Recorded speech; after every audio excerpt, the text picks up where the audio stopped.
Mga ka-RSP, dahil tag-ulan na naman, karaniwan na ang mga pagbaha po sa iba't ibang lugar sa bansa. Kaya naman, iba't ibang programa po ang ginagawa ng gobyerno para matugunan ng matagal ng problemang ito ng ating bansa. At dahil dyan, napapanahon pag-usapan natin ngayon, Dayan, ngayong umaga, ang tungkol sa flood control program na ginagawa ng Cavite ng gobyernong katuwang ang JICA o Japan International Cooperation Agency. At kaugnay yan, makakasama po natin si Mr. Suji Kako, ang team leader ng CIA FRIMP o Cavite Industrial Area Flood Risk Management Project, at si Ms. Emelita Mimi Astaris, ang non-structural specialist ng CIA FRIMP. Good morning po, Kako-san. Ohayo gozaimasu. Mimi, good morning po. Magandang umaga. Good morning. Good morning. All right, let's start with Kako-san. So what is the government project that addresses the issue of flooding and ensures the safety of the residents living along the riverbanks in Cavite? Tell us about this project. Yes, basically, especially east north side near the Manila Bay. It's elevation around 2 meters below the sea level, below above sea level. Okay. We call the lowland area. So this area is always suffer from the low pressure and habagat and the typhoon.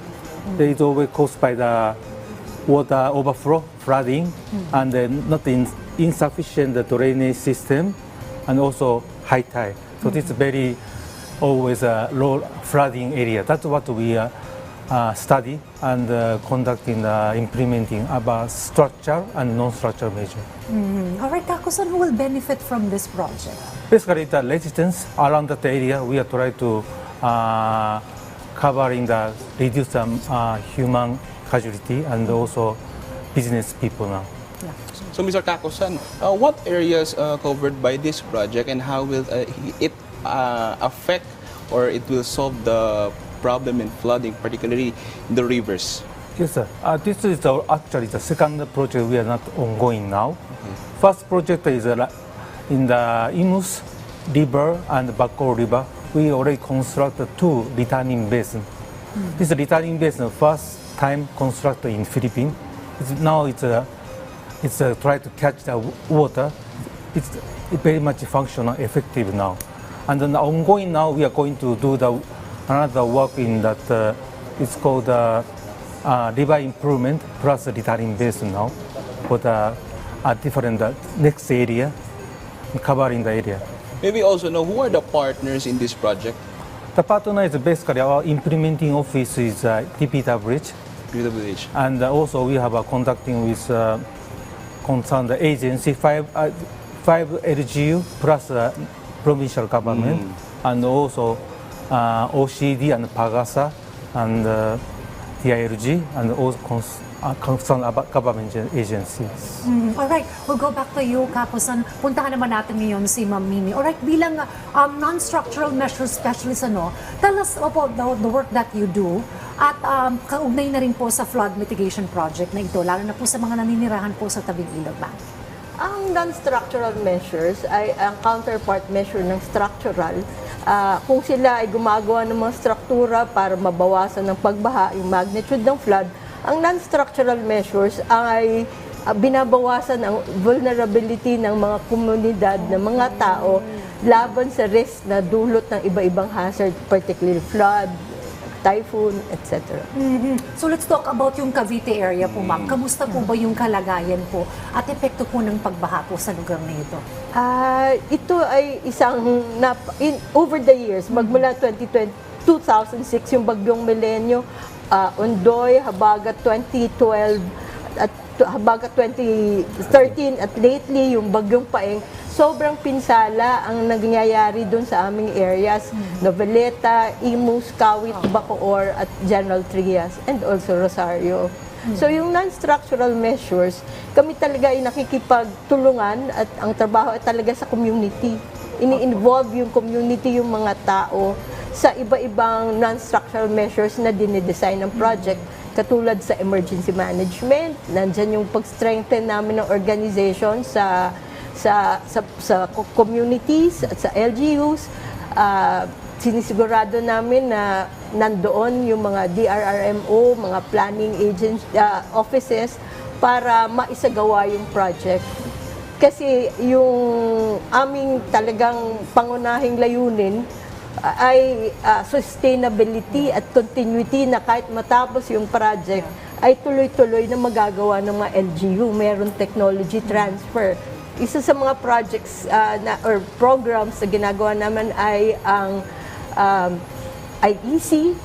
Talagang pumupunta kami sa mga eskwela, katulong ang DOST Pag-asa, yung basic knowledge about hydromet hazards, flood, tropical cyclones, talagang itinuturo sa mga grade 5, grade 6. Tapos may bago ring programa para sa high school.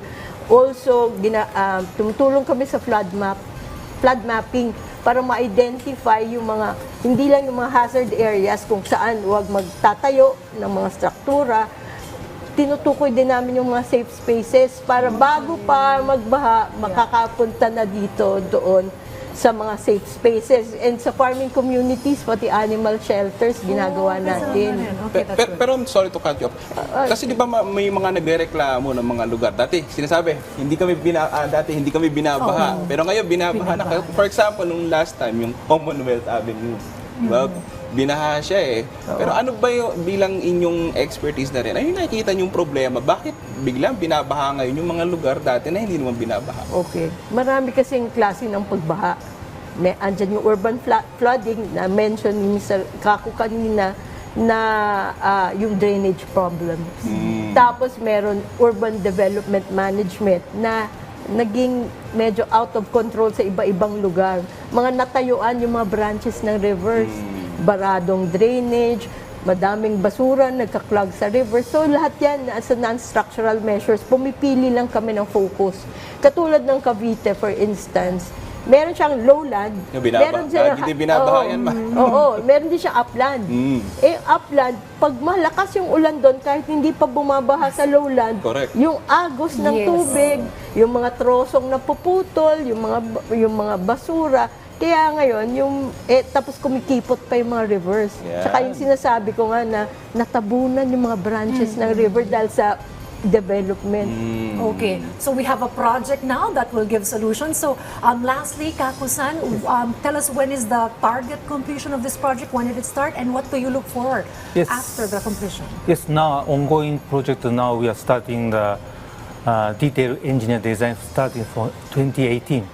Then actually it's construction supervision and it's starting 2022.